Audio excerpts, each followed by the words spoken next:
안녕하세요, 김어준입니다. 내일이면 대선 후보 등록이 시작됩니다. 이번 대선에서 개인적으로 주목하는 것은 이전 대선에서는 화제가 될 수 없었던 수준의 스몰, 작은 공방들입니다. 북풍, BBK, 정수장학회 같은 대형 공방은 이번 대선에서는 없습니다. 대신 3D냐, 3D냐를 두고 지도자 자질을 이야기하거나 우리 후보 딸이 우리말에 능통하냐 아니냐 하는 이야기도 등장합니다. 한편으론 좀 우습기도 합니다. 3D면 어떻고 3D면 어떻습니까? 후보 딸의 국어 실력이 국정과 무슨 상관인가요? 이번 대선에 등장한 후보들이 과거에 비해 상대적으로 흠이 적어 그럴 수도 있겠습니다. 또 한편으론 그런 생각도 듭니다. 정치가 우리 삶에 그만큼 바짝 다가와 일상의 눈높이로 내려온 게 아닐까. 그래서 거대한 공약이나 비리가 아니라 최근의 유치원 논란처럼 유권자들이 직접 논쟁에 뛰어드는 작고 일상적 수준의 공방이 이번 대선의 특징이 아닐까. 만약 그렇다면 결국 그 후보가 평생 자연인으로 어떻게 일상을 살아왔는가, 그 삶 자체가 이번 대선의 진짜 승부처가 되지 않겠는가. 남은 4주 자신이 지지하는 후보 어떻게 살아왔는지 잘들 살펴보시기 바랍니다. 김어준 생각이었습니다.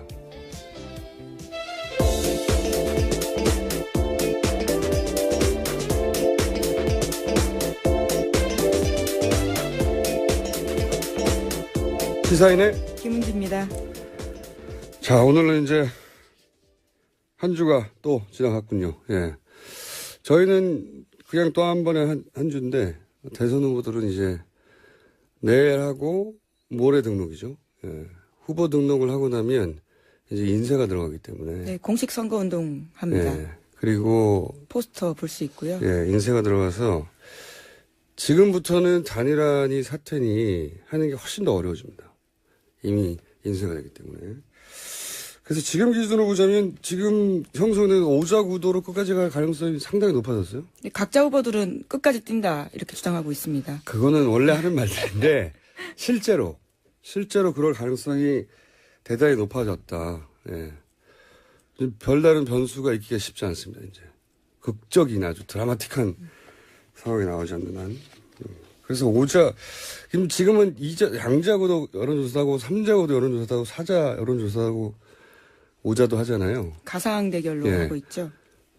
그 3자, 양자, 가상 대결 자체가 이게 쓸모없는 짓인 거죠, 지금으로서는. 현실을 반영하지 못한다. 네, 실제. 왜냐면요, 이게 질문이 많으면 많을수록 응답력도 떨어지고 정확도도 떨어지거든요. 근데 갑자기 가상 양자가 등장하면서 양자 여론조사 다들 하는데, 여론조사 기관들마다 여론조사 정확도를 떨어뜨려, 오히려. 듣다 끊어버리거든요. 너무 길어지면 잘 안 듣고.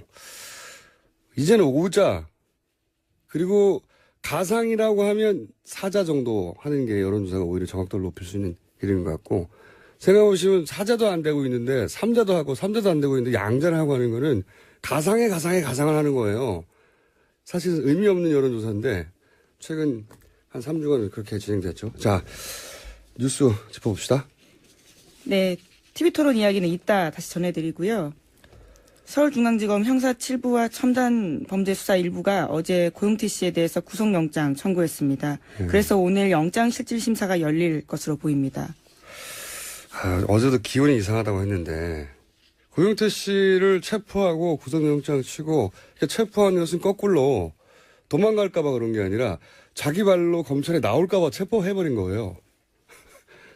자기 발로 나오기 전에 빨리 그러니까 그 체포 당해야 마땅한 사람의 이미지를 남기고 싶었던 게 아닐까. 끌려가는 이미지. 예. 예. 왜냐하면 지금 고용태 씨가 이미 출국 금지가 돼 있어서 해외 도피할 수 없다고 하고 그동안 검찰 특검에 10번이 넘게 협조해 왔고, 예. 이렇게 변호사하고 통화됐는데 바로 다음날 체포하고 굉장히 이례적이라고. 그런 경우가 거의 없대요. 아무리 물어봐도. 자기가 알고 있는 건 없다고 대부분 변호사가 그러는데. 이렇게 그 다음에 이제 바로 구속영장을 치는 거잖아요. 이게 뭐 긴박한 사안이 아니지 않습니까?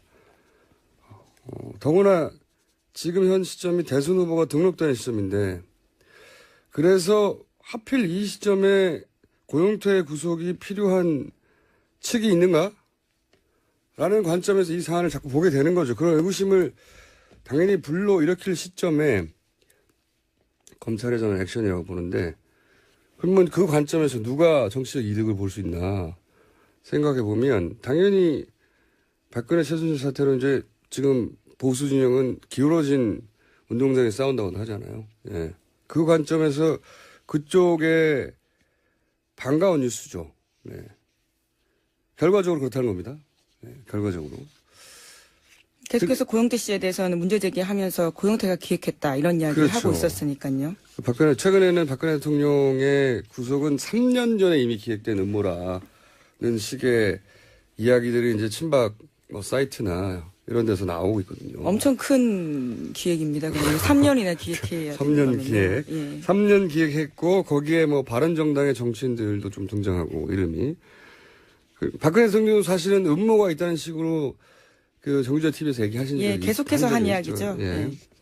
그리고 이제 엮였다. 고영태 씨가 바로 그 말하자면 음모의 실행자 같은 역할로 이제 지목되고 계속 고영태 기획설도 얘기했었잖아요. 근데 지금 이렇게 구속이라도 되면 이제 당장 그런 이야기를 좀 더 자신 있게 대대적으로 선거 기간에 유포하고자 하고 싶은 세력이 있겠죠. 네.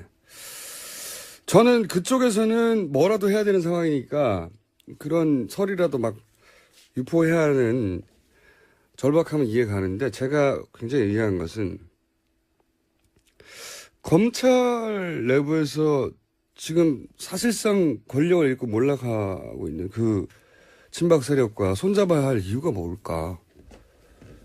그게 굉장히 의아합니다, 저는. 왜, 물론 뭐 검찰은 당연히 고영태 씨가 실제 이렇게, 긴급하게 체포하고. 도주의 우려가 있다, 예. 이렇게 판단하고 있다는 겁니다. 당장 구속영장을 신청해야 할 정도로 중대한 범죄라고 주장하겠죠. 네, 어제 실제로 법원에서도요, 네. 체포가 정당했다라는 식으로 판결 내렸습니다. 딱 하루 정도 연락이 안 된 건데 뭐 검찰은 서류를 필요한 요건에 해당되는 서류나 주장들을 다 갖췄겠죠. 그래서 요건을 다 갖췄으니까 이제 근데 요건을 갖춘 게 중요한 게 아니라 실제로 그런 상황이냐 이게 중요한 건데 제가 궁금한 건 그거예요. 어쨌든 검찰에 이렇게까지 할 필요가 왜 있었을까 이게 궁금합니다. 왜? 저도 좀 알아보려고 합니다. 주말에. 제가 가장 궁금한 대목은 검찰이 이래야 할 이유가 뭐가 있을까입니다. 자, 다음 뉴스는요. 네, 우병우 전 수석 관련된 것도 전해드리겠습니다. 박영수 특검이 우병우 전 민정수석 일가의 가족회사 자금을 횡령한 사실을 확인하고 검찰에 그 자료 넘겼다고 합니다. 그런데 검찰이 이를 뭉갰다라고 CBS가 오늘 아침 보도했습니다. 또 검찰은 세월호 수사 외압 의혹에 대해서도 법무부 검찰국장, 그러니까 검찰 고위 관계자에 대한 조사가 필요하다라는 취지의 진술을 받았지만 이 역시 수사하지 않았다고 합니다. 그게 이제 바로 대비가 되는 거죠. 고영태 씨를 이렇게까지 긴급하게 체포하고 바로 구속영장, 그러니까 48시간 구금할 수 있으니까 그 내에 구속영장 바로 쳐버린다는 거잖아요. 그러니까 잡아가지고 감옥에 바로 넣겠다는 거죠, 지금. 대단히 신속하게 처리하는 건데 그런 반면에 우병우 전 민정수석에 대한 수사 불만은 검찰 내부에서도 있잖아요, 지금. 예, 그렇습니다. 이문정 의정부지검 검사가요. 소신 발언 유명한 검사입니다. 그제 검찰 내부망에 우병우 무혐의는 예상됐던 일이다 이렇게 비판했습니다. 검찰 수뇌부가 책임져야 된다라는 주장을 하면서 이제까지 검찰은 계속해서 청와대 가이드라인 충실한 수사 결과 했다라는 비난 받아왔는데 그 비난에 근거가 있음을 고통스럽게 확인하고 있다라고까지 지적했습니다. 그러니까요. 검찰의 특검을 스스로 부르는 지금 행동인데 그 특검이 구속영장을 우병우 전 민정수석 구속영장을 쳤을 때 구속영장 뭡니까? 40쪽 정도 됐다고 그렇죠, 합니다. 분량. 예. 그거의 내용의 한 3분의 1로 줄었다는 거잖아요. 예. 네, 어제 CBS가 보도했습니다. 특검이 이만큼 해서 검찰에 줬더니 특수본이 그중에 그 내용을 3분의 1로 오히려 혐의를 줄인 거죠. 더 보강하진 못할 만큼 3분의 1로 줄였다는 거잖아요. 예. 그렇죠. 계속해서 봐줬다라는 의혹을 살 수밖에 없는 정황들이 계속 나오고 있는 거죠. 예. 제가 지난주에 말씀드렸지 않습니까? 나 혼자 못 죽겠다고 했다고. 예.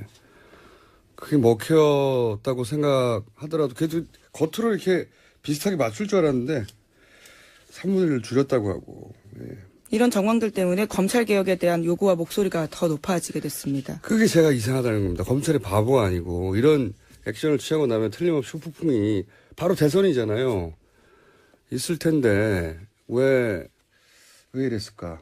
관계되어 있는 검찰 수뇌부는 어차피 임기가 정해져 있을 거고 가장 최애 수뇌부는 사실 옷을 벗을 자리에 있기 때문에 그런 게 아닌가라는 의심도 듭니다. 저도 궁금합니다. 그래서 좀 주말에 알아보고 다음 주에 좀 자세히. 검찰 내부에서 왜 그쪽 세력과 손잡아야 할 이유가 별로 없어 보이는데 말이죠. 지금 이 상황에서. 그렇게 보이는 듯한 액션을 하고 있으니. 예, 물론 검찰은 최선을 다해서 수사했다 이렇게 주장하고 있긴 합니다. 그냥 뭐 당연한 거고요.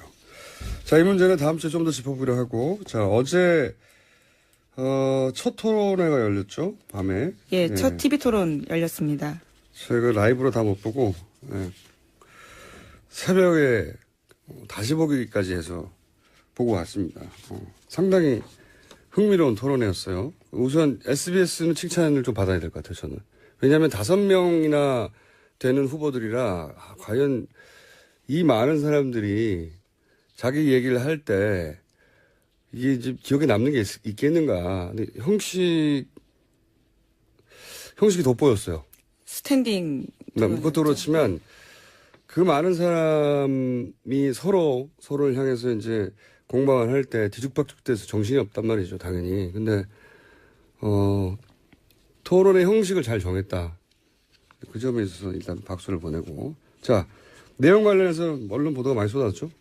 네, 사드 배치 관련해서 계속 이야기가 나왔었는데 홍준표 자유한국당 대선 후보가 집권하면 북한 먼저 가겠다라는 그 말 취소할 거냐라면서 문재인 더불어민주당 후보에게 각을 세웠습니다. 그러자 문재인 후보는 북한 핵을 해결할 수 있다면 완전 폐기할 수 있다면 홍 후보님은 북한에 가지 않겠습니까? 라고 반문했습니다. 네, 홍준표 후보와 문재인 후보의 대결 구도에서는 이 문장이 많이 거론될 것 같아요. 예. 자, 각 후보들이 서로 각을 세웠으니까요. 그때 각을 세웠던 대표적인 주고받은 대화들 좀 소개해 주십시오. 예. 네, 관련해서 계속 사드와 안보 쪽 이야기 말씀드리면 유승민 바른정당 후보 같은 경우에는 문재인 안철수 후보에 대해서 사드 입장 공략했습니다.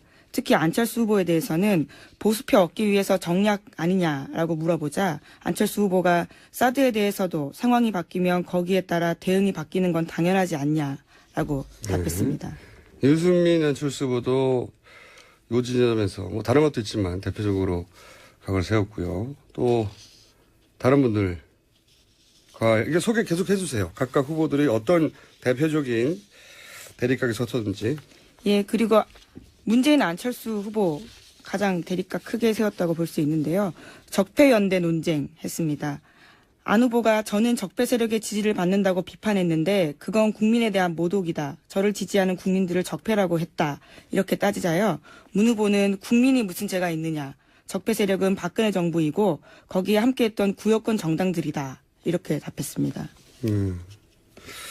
이 공방이 어제 또 두 후보 간에는 뜨거웠습니다. 길게 왔죠. 예. 그리고 홍준표, 유승민 두 후보도 서로 이제 보수의 적자를 넣고 또 강하게 붙으셨어요, 사실. 예. 그렇죠. 서로를 강남 좌파, 극우, 수구 이렇게 부르면서 보수 적자 경쟁 이어갔습니다. 홍준표 후보는 세금 줄이고 규제 없애고 나라 바로 세우자 이 공약했는데 지금 와서는 완전 뒤집었다. 강남 좌파 됐다. 이렇게 이야기했습니다. 그러자 유승민 후보가 홍 후보처럼 재벌 대기업 대변하고 그런 정책으로는 앞으로 보수가 설 자리가 없다면서 후보님이 극보수라는 수구 우파다 이렇게 이야기했습니다. 홍준표, 심상정, 대결구도가 너무 많네요. 다 소개하려니까. 근데 이렇게 한 번 정도는 소개할 만큼 각각의 후보와 대립각을 세웠어요. 누군 누굴 봐주고 하는 장면이 없었어요, 사실은. 네, 대립각이 비교적 선명하게 잘 섰던 어제 토론이었어요. 홍준표 후보, 심상정 후보도 또 합을 주고받았죠. 네, 여기서는 세탁기가 뜨겁게 달아올랐었는데요. 네. 홍준표 후보가 대한민국 세탁기에 넣고 1년만 확 돌리겠다 이렇게 말했습니다. 네. 이런 이야기 자주 했었는데요. 거기에 대해서 먼저 유승민 후보가 홍 후보도 세탁기 들어가야 한다고 생각한다. 이렇게 받아친 겁니다. 네. 그러자 홍 후보가 다시 자신은 이미 세탁기에 들어갔다 나왔다면서 다시 들어갈 일 없다. 이렇게 받아쳤거든요. 그러니까 이번에는 심상정 후보가 나타나서 세탁기에 들어갔다 나왔다고 하는데 그건 고장난 세탁기 아니었냐. 이렇게 다시 물었고요. 그러자 또 홍 후보는 세탁기는 삼성 세탁기였다. 이렇게 응수했습니다. 세탁기로 시작해가지고, 그럼 세탁기 정체가 모르겠어요. 뭔지. 어디 들어갔다 나왔다는 건지. 그렇게 따지면은, 이상한 공방이었지만, 그 자체로는 재밌는 공방이었습니다. 네. 사실 이 대선 후보 토론은 대선 전국 막판에 보통 하잖아요. 그래서 대선 후보 토론으로 지지율이 근본적으로 바뀌는 경우는 없어요, 사실. 어느 나라나. 이미 후보를 대부분 정한 상태에서 봐서 지지율 변화는 뭐 1%, 2%, 뭐 많아도 그렇게 크지 않은 어느 나라나 마찬가지죠, 근데.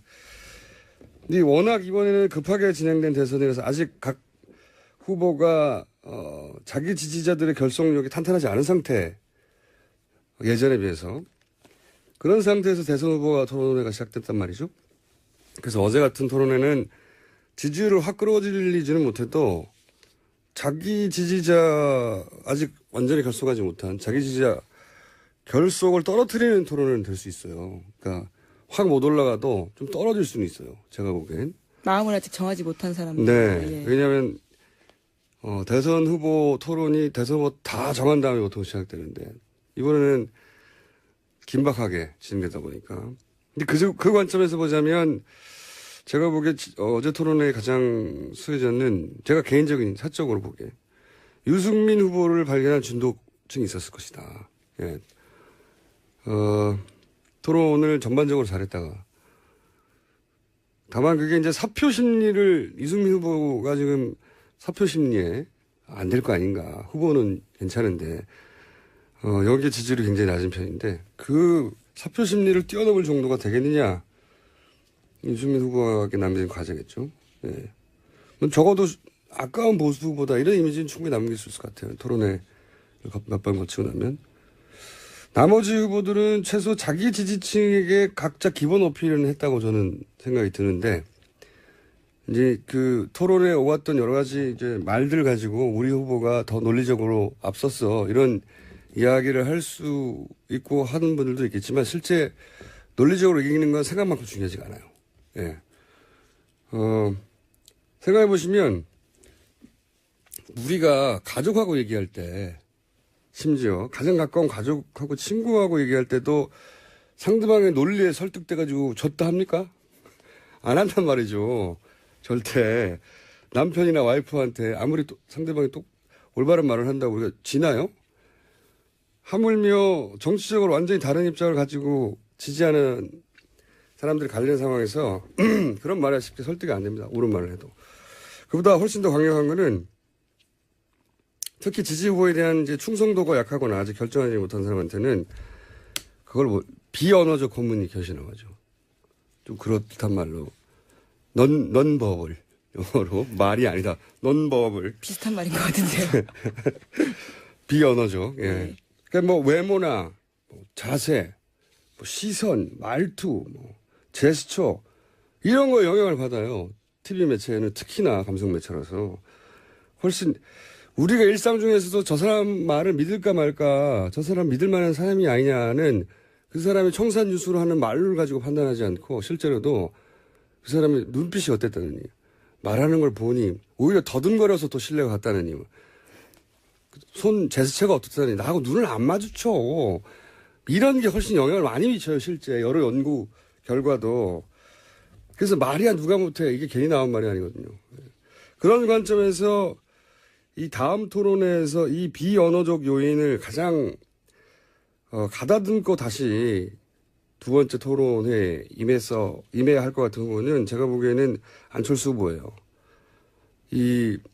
그 내용을 가지고 따져서 큰 문제가 있다기보다는 주고받은 말들 속에 그 관점에서 좀 어제 자기 지지층에 어필이 좀 부족했다 제가 보기에는. 예.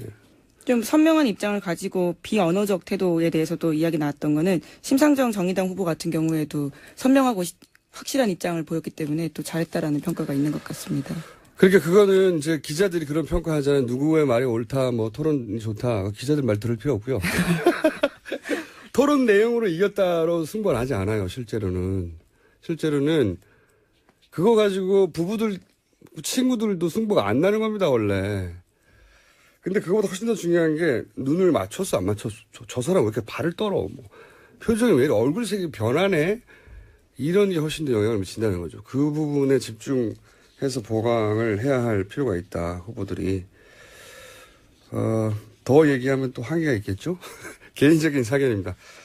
자, 여기까지 하겠습니다. 지금까지 시사인의 김은지였습니다. 감사합니다. 맞는가?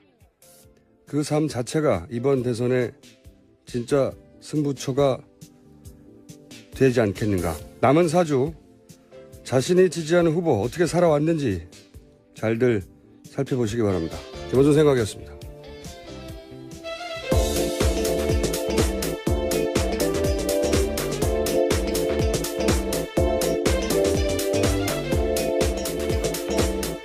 시사인의 김은지입니다. 자, 오늘은 이제 한 주가 또 지나갔군요. 예. 저희는 그냥 또 한 번에 한 주인데, 대선 후보들은 이제 내일하고 모레 등록이죠. 예.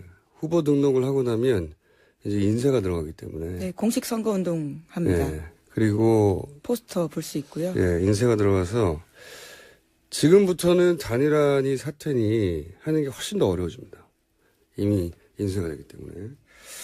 그래서 지금 기준으로 보자면 지금 형성된 오자 구도로 끝까지 갈 가능성이 상당히 높아졌어요. 네, 각자 후보들은 끝까지 뛴다 이렇게 주장하고 있습니다. 그거는 원래 하는 말들인데 실제로 그럴 가능성이 대단히 높아졌다. 예. 별다른 변수가 있기가 쉽지 않습니다. 이제 극적인 아주 드라마틱한 상황이 나오지 않는 한.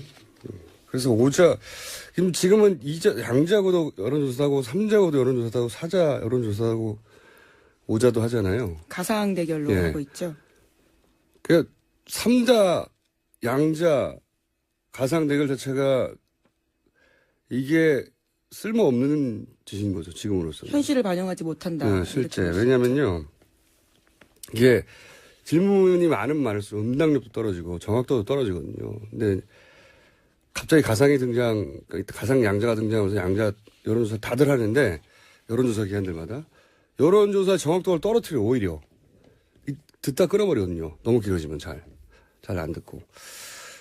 이제는 오자 그리고 가상이라고 하면 사자 정도 하는 게 여론조사가 오히려 정확도를 높일 수 있는 길인 것 같고 생각해보시면 사자도 안 되고 있는데 삼자도 하고 삼자도 안 되고 있는데 양자를 하고 하는 거는 가상을 하는 거예요. 사실 의미 없는 여론조사인데 최근 한 3주간 그렇게 진행됐죠. 자, 뉴스 짚어봅시다. 네, TV토론 이야기는 이따 다시 전해드리고요. 서울중앙지검 형사 7부와 첨단범죄수사 1부가 어제 고용태 씨에 대해서 구속영장 청구했습니다. 그래서 오늘 영장실질심사. 박근혜 최순실 사태로 이제 지금 보수 진영은 기울어진 운동장에 싸운다고 하잖아요. 예. 그 관점에서 그쪽에 반가운 뉴스죠. 네. 결과적으로 그렇다는 겁니다. 네, 결과적으로. 계속해서 고용태 씨에 대해서는 문제 제기하면서 고용태가 기획했다 이런 이야기를 그렇죠. 하고 있었으니까요. 최근에는 박근혜 대통령의 구속은 3년 전에 이미 기획된 음모라는 식의 이야기들이 이제 친박 사이트나 이런 데서 나오고 있거든요. 엄청 큰 기획입니다. 3년이나 기획해야 3년 기획. 예. 3년 기획했고 거기에 바른정당의 정치인들도 좀 등장하고 이름이. 박근혜 대통령은 사실은 음모가 있다는 식으로 그 정유자 TV에서 얘기하신 적이 예, 계속해서 한 이야기죠. 예. 예. 그리고 이제 엮였다. 고영태 씨가 바로 말하자면 음모의 실행자 같은 역할로 이제 지목되고 계속 고영태 기획설도 얘기했었잖아요. 근데 지금 이렇게 구속이라도 되면 이제 당장 그런 이야기를 좀 더 자신 있게 대대적으로 선거 기간에 유포하고자 하고 싶은 세력이 있겠죠. 네. 저는 그쪽에서는 뭐라도 해야 되는 상황이니까 그런 설이라도 막 유포해야 하는 절박함은 이해가 가는데. 안녕하세요. 김어준입니다. 내일이면 대선 후보 등록이 시작됩니다. 이번 대선에서 개인적으로 주목하는 것은 이전 대선에서는 화제가 될 수 없었던 수준의 스몰, 작은 공방들입니다. 북풍, BBK, 정수장학회 같은 대형 공방은 이번 대선에서는 없습니다. 대신 3D냐, 3D냐를 두고 지도자 자질을 이야기하거나 우리 후보 딸이 우리말에 능통하니 아니냐 하는 이야기도 등장합니다. 한편으론 좀 우습기도 합니다. 3D면 어떻고 3D면 어떻습니까? 후보 딸의 국어 실력이 국정과 무슨 상관인가요? 이번 대선에 등장한 후보들이 과거에 비해 상대적으로 흠이 적어 그럴 수도 있겠습니다. 또 한편으론 그런 생각도 듭니다. 정치가 우리 삶에 그만큼 바짝 다가와 일상의 눈높이로 내려온 게 아닐까. 그래서 거대한 공약이나 비리가 아니라 최근의 유치원 논란처럼 유권자들이 직접 논쟁에 뛰어드는 작고 일상적 수준의 공방이 이번 대선의 특징이 아닐까. 만약 그렇다면 결국 그 후보가 평생 자연인으로 어떻게 일상을 살아왔... 가 열릴 것으로 보입니다. 어제도 기운이 이상하다고 했는데 고영태 씨를 체포하고 구속영장 치고 체포한 것은 거꾸로 도망갈까 봐 그런 게 아니라 자기 발로 검찰에 나올까 봐 체포해버린 거예요. 자기 발로 나오기 전에 빨리 체포. 그러니까 그 체포 당해야 마땅한 사람의 이미지를 남기고 싶었던 게 아닐까. 끌려가는 이미지. 예. 예. 왜냐하면 지금 고영태 씨가 이미 출국 금지가 돼 있어서 해외 도피할 수 없다고 하고 그동안 검찰 특검에 10번이 넘게 협조해 왔고 예. 이렇게 변호사하고 통화됐는데 바로 다음날 체포하고 굉장히 이례적이라고. 그런 경우가 거의 없대요. 아무리 물어봐도. 자기가 알고 있는 건 없다고 대부분 변호사가 그러는데. 이렇게 그 다음에 이제 바로 구속영장을 치는 거잖아요. 이게 뭐 긴박한 사안이 아니지 않습니까? 더구나 지금 현 시점이 대선 후보가 등록된 시점인데 그래서 하필 이 시점에 고영태 구속이 필요한 측이 있는가? 라는 관점에서 이 사안을 자꾸 보게 되는 거죠. 그런 의구심을 당연히 불러일으킬 시점에 검찰의 저는 액션이라고 보는데 그러면 그 관점에서 누가 정치적 이득을 볼 수 있나 생각해 보면 당연히